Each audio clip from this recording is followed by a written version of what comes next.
विधानसभा चुनाव और फिर उसके कुछ महीनों के बाद ही लोकसभा के चुनाव। कांग्रेस बीजेपी ने अपनी पूरी ताकत झोंकी।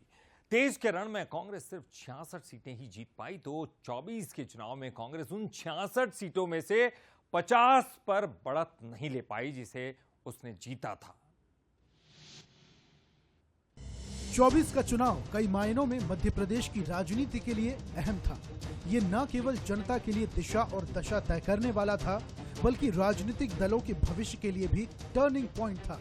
लोकसभा चुनाव के नतीजों ने कांग्रेस को बड़ा झटका दिया। बीजेपी ने क्लीन स्वीप कर कांग्रेस को पूरी तरह पस्त कर दिया, लेकिन विधानसभा में कांग्रेस को मिली 66 सीटों से पार्टी 50 सीटों पर बुरी तरह पिछड़ गई। कांग्रेस की कमजोर पकड़ का बीजेपी ने भरपूर फायदा उठाते हुए प्रदेश की सभी 29 सीटों पर कमल खिलाया। देखिए, कांग्रेस तो यह भी आरोप लगा रही थी पिछली बार कि विधानसभा के चुनाव में हम 7 लोकसभा सीटें जीते हैं।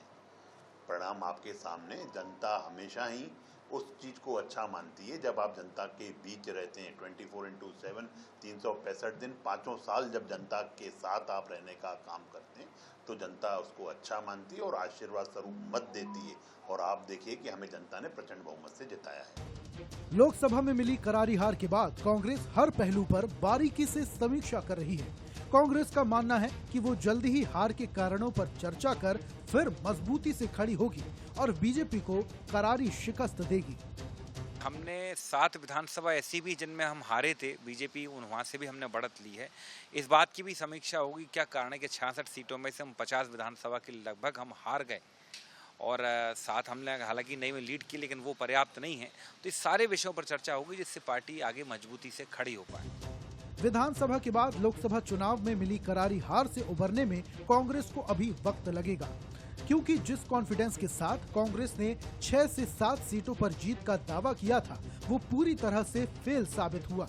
6 से 7 सीटें जीतना तो दूर, कांग्रेस अपनी इकलौती सीट छिंदवाड़ा भी नहीं बचा पाई।